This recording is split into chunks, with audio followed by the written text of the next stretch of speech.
నమస్కారం. మీరు చూస్తున్నది స్పాట్లైట్ టీవీ. నేను మీ సుధాకర్ శాస్త్రి. ఈరోజు మనం తెలుగు పంచాంగంలో అత్యంత ప్రాముఖ్యత కలిగిన ఒక విశిష్ట తిథి అయిన అమావాస్య గురించి తెలుసుకుందాం. అమావాస్య అంటే ఏమిటి? తెలుగు పంచాంగంలో దాని స్థానమేమిటి? తెలుగు ప్రజలు అమావాస్యను ఎలా ఆచరిస్తారు? దాని వెనుక ఉన్న శాస్త్రీయ, ఆధ్యాత్మిక విశేషాలేమిటి? ఇవన్నీ ఈ ప్రత్యేక కార్యక్రమంలో తెలుసుకుందాం.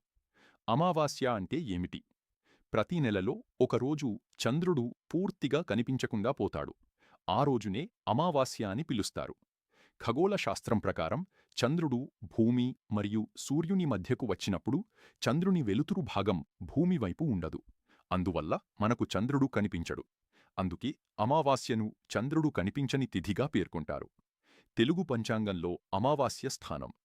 తెలుగు పంచాంగం భారతీయ కాలగణనలో అత్యంత ప్రాచీనమైన మరియు శాస్త్రీయమైన విధానంగా భావించబడుతుంది. ప్రతి చంద్రమాసం 2 భాగాలుగా విభజించబడుతుంది. శుక్లపక్షం అమావాస్య తరువాత ప్రారంభమై పౌర్ణమి వరకు సాగుతుంది. కృష్ణపక్షం పౌర్ణమి తరువాత ప్రారంభమై అమావాస్య వరకు కొనసాగుతుంది.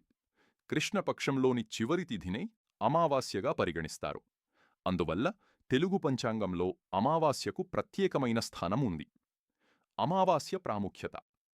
హిందూ ధర్మంలో అమావాస్యను పితృదేవతలకు అంకితమైన పవిత్రమైన రోజుగా భావిస్తారు.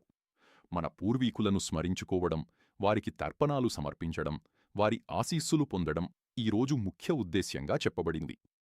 అమావాస్య రోజున నిర్వహించే ముఖ్యమైన కార్యక్రమాలు: పితృతర్పణం, దానధర్మాలు, ఉపవాస దీక్ష, దేవాలయ దర్శనం, దీపారాధన, పుణ్యనదీ స్నానం. శాస్త్రాల ప్రకారం ఈ రోజు చేసిన పుణ్యకార్యాలు విశేష ఫలితాలనిస్తాయని విశ్వాసం. తెలుగు రాష్ట్రాల్లో అమావాస్య ఆచారాలు. ఆంధ్రప్రదేశ్ మరియు తెలంగాణ రాష్ట్రాలలో అమావాస్యకు ప్రత్యేకమైన ప్రాధాన్యత ఉంది. ప్రజలు తెల్లవారుజామునే లేచి పవిత్ర స్నానం ఆచరిస్తారు. గోదావరి, కృష్ణ, తుంగభద్ర వంటి నదీ తీరాలలో పితృతర్పణాలు నిర్వహిస్తారు. అనేక కుటుంబాలు తమ పూర్వీకులను స్మరించుకుంటూ ప్రత్యేక పూజలు నిర్వహిస్తారు. గ్రామీణ ప్రాంతాల్లో రైతులు తమ కుటుంబ సంప్రదాయాల ప్రకారం పితృదేవతలను ఆరాధించడం ఇప్పటికీ కొనసాగుతోంది. ఈ సందర్భంలో మన సంస్కృతిలో చెప్పబడిన ఒక గొప్ప వాక్యం పితృదేవోభవ అంటే పితృదేవతలను దేవతలతో సమానంగా గౌరవించాలి అనే సందేశం. ఆధ్యాత్మిక విశ్వాసాలు. అమావాస్య రోజున ధ్యానం, జపం, పారాయణం, భగవన్నామస్మరణకు అధిక ప్రాధాన్యత ఇస్తారు. చాలామంది ఈ రోజున విష్ణు సహస్రనామ పారాయణం, లలితా సహస్రనామ పారాయణం, శివారాధన, గాయత్రీ మంత్ర జపం వంటి ఆధ్యాత్మిక కార్యక్రమాలను నిర్వహిస్తారు. మనస్సును ప్రశాంతంగా ఉంచి ఆత్మపరిశీలన చేసుకోవడానికి అమావాస్య అనుకూలమైన సమయంగా భావిస్తారు. శాస్త్రీయ కోణం. అమావాస్య కేవలం ఆధ్యాత్మికతకు మాత్రమే సంబంధించినది కాదు.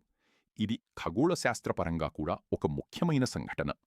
ఈ సమయంలో సూర్యుడు, చంద్రుడు ఒకే దిశలో ఉండటంతో సముద్ర అలలపై గురుత్వాకర్షణ ప్రభావం ఎక్కువగా ఉంటుంది. అందువల్ల కొన్ని ప్రాంతాల్లో సముద్రపు పోటు, అలలు అధికంగా కనిపిస్తాయి.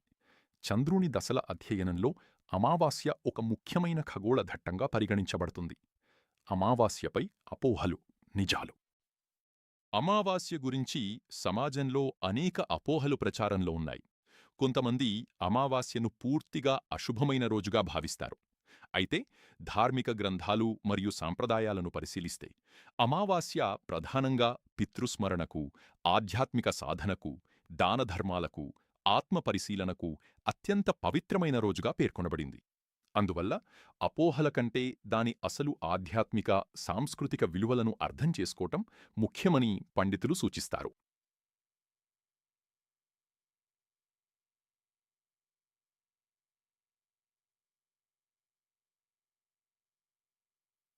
అమావాస్య అనేది కేవలం చంద్రుడు కనిపించని రోజు మాత్రమే కాదు.